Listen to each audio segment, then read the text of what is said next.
Hello, good morning. இதுதான் வந்து blouse piece எடுத்திருக்கேன். இது வந்து ஃப்ரண்ட் ரைட் சைடு, இது வந்து ராங் சைடு. ஸோ இதில் வந்து எனக்கு ஜரி அந்தளவுக்கு பிரியாமல் இருக்குது. அதனால் நான் வந்து இதை வந்து லைனிங் இல்லாமல் சிங்கிளாகவே நான் தைக்க போகிறேன். ஸோ ஃபஸ்ட்டு வந்து ஹேண்டில் எடுத்துடணும். ஹேண்டில் வந்து சொன்ன மாதிரி ப்ரீவியஸாக அந்த பேக் ஹேண்டில் வந்து 2 1/4 inches into 13 inches. ஸோ அதை கரெக்டாக மார்க் பண்ணி 2 ஸ்ட்ரிப் எடுக்கணும். ஸோ 2 ஸ்ட்ரிப் எடுக்கிறதுனால என்னென்னா இந்த மாதிரி ஃபோல்ட் பண்ணி வைக்கிறது நல்லது. ஃபோல்ட் பண்ணிவிட்டு ஸோ கரெக்டாக ஃபோல்ட் பண்ணி தைச்சோன்னா கட் பண்ணோன்னா 2 ஸ்ட்ரிப்ஸ் வந்துடும்.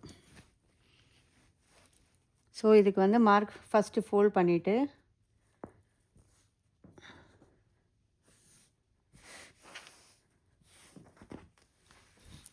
தேர்ட்டீன் இன்ச்சஸ்க்கு இதை மார்க் பண்ணி தைக்க போகிறோம். மார்க் பண்ணி கட் பண்ண போகிறோம். ஸோ இது ஒரு பீஸ்.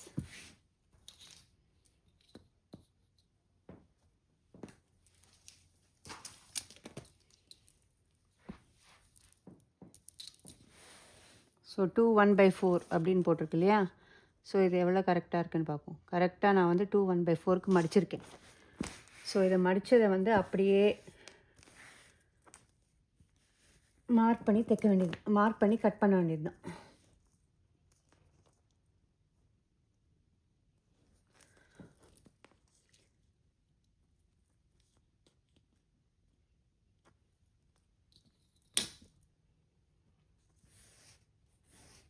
இதை அயன் கூட பண்ணிக்கலாம். அயன் பண்ணி கூட இது நான் ஒரு தடவை ஃபேப்ரிக் அயன் பண்ணிட்டேன். இதை திருப்பி அயன் பண்ணி கூட நம்ம இந்த மார்க்கிங்கை வந்து கரெக்டாக கட் பண்ணலாம்.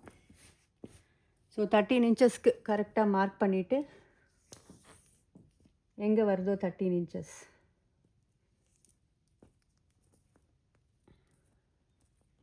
இந்த இடத்துல வருது.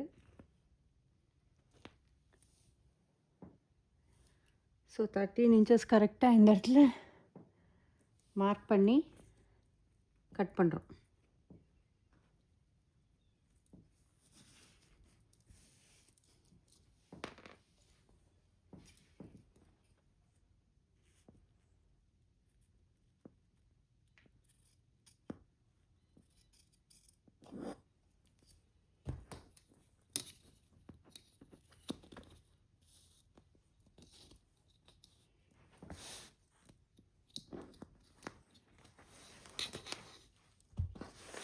ஸோ எப்போவுமே வந்து ராங் சைடில் மார்க் பண்ணி கட் பண்ணுறத ஃபேப்ரிக் மார்க் பண்ணி கட் பண்ணணும்.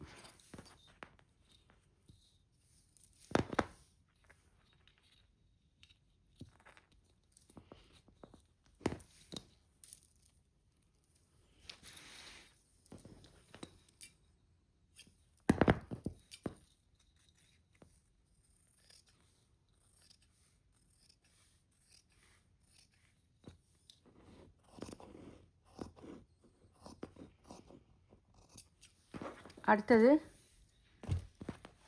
மெயின் ஃபேப்ரிக் ஒரே ஸ்ட்ரிப்பாக நம்ம கட் பண்ண போகிறோம். So 9 inches by 24 inches. So இது வந்து ராங் சைடில் போட்டுட்டு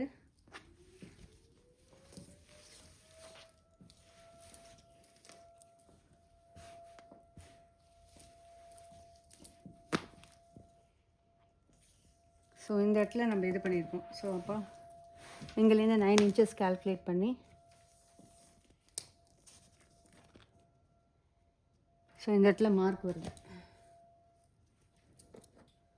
9 inches. ஸோ கரெக்டாக இந்த இடத்துல கார்னரில் வச்சு 9 inches மார்க் பண்ணிக்கணும். 9 inches 24 inches இல்லையா? ஸோ 24 inchesங்கும்போது இந்த இடத்துல வருது 24.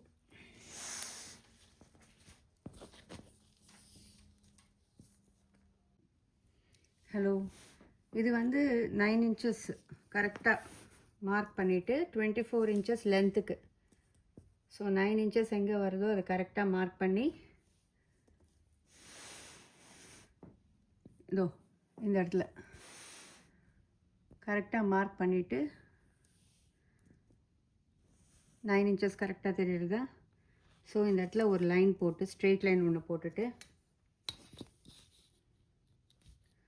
ஸோ இது 9 inches அந்த மெயின் ஃபேப்ரிக் ஒரே பீஸ் கட் பண்ணுறோம் இல்லையா? ஸோ அந்த பீஸ் இது வந்து ஃபுல்லாக மார்க் பண்ணியிருக்கேன். ஸோ ஃபுல்லாக மார்க் பண்ணிவிட்டு இது இப்போ கட் பண்ணுறோம்.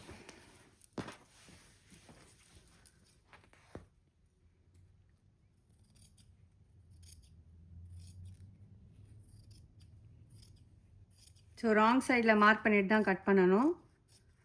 நான் 24 inches by 9 inches கட் பண்ணியிருக்கேன்.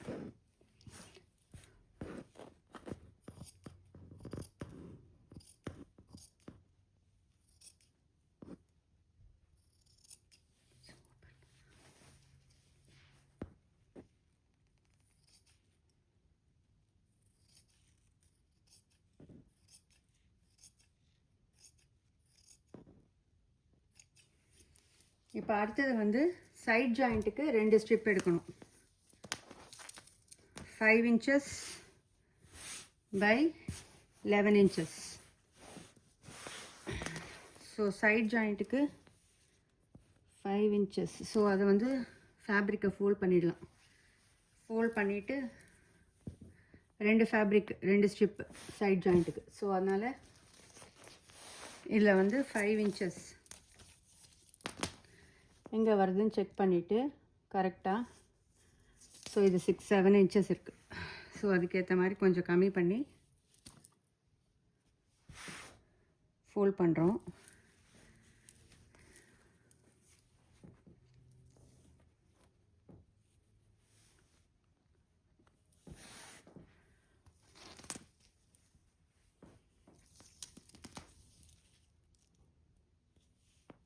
இது 4.5. ஸோ இன்னும் கொஞ்சம் ஃபோல்ட் பண்ணால் கரெக்டாக இருக்கும்.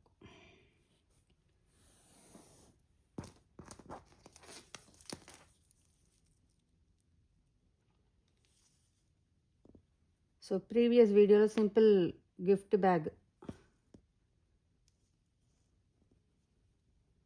ஸோ இது கரெக்டாக இந்த இடத்துல மேட்ச் ஆகுது. 5 inches 11 inchesக்கு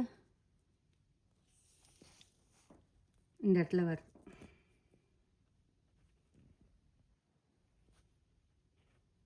ஸோ இது ஒரு நேர் லைன்.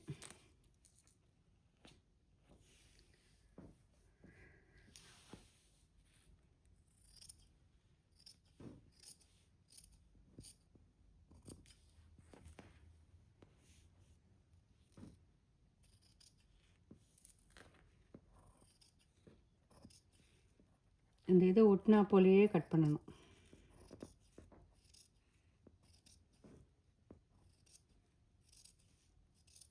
இந்த மாதிரி ஃபோல்ட் பண்ணி கட் பண்ணிவிட்டு அப்புறம் இந்த ஸ்ட்ரிப்பை நடுவில் வந்து நம்ம இந்த இடத்துல கட் பண்ணிக்கலாம்.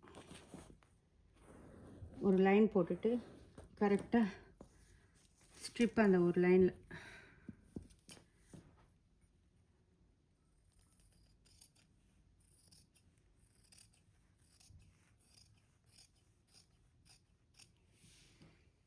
ஸோ கரெக்டாக நம்ம ஃபஸ்ட்டு வந்து ஹேண்டில், இந்த ஹேண்டில் வந்து இதையும் கட் பண்ணிக்கணும்.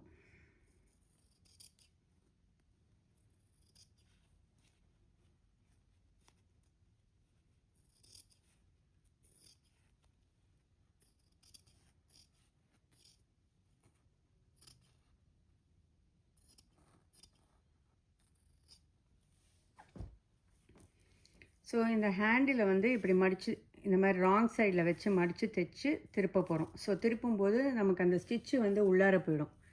உள்ளார போயிடுச்சுன்னா நமக்கு இந்த பிசுரெல்லாம் எதுவுமே தெரியாது, நல்லா நீட் ஃபினிஷிங் வரும். ஸோ இப்போ தைக்கிறது அடுத்தது பார்ப்போம். இப்போ கட் பண்ணியாச்சு.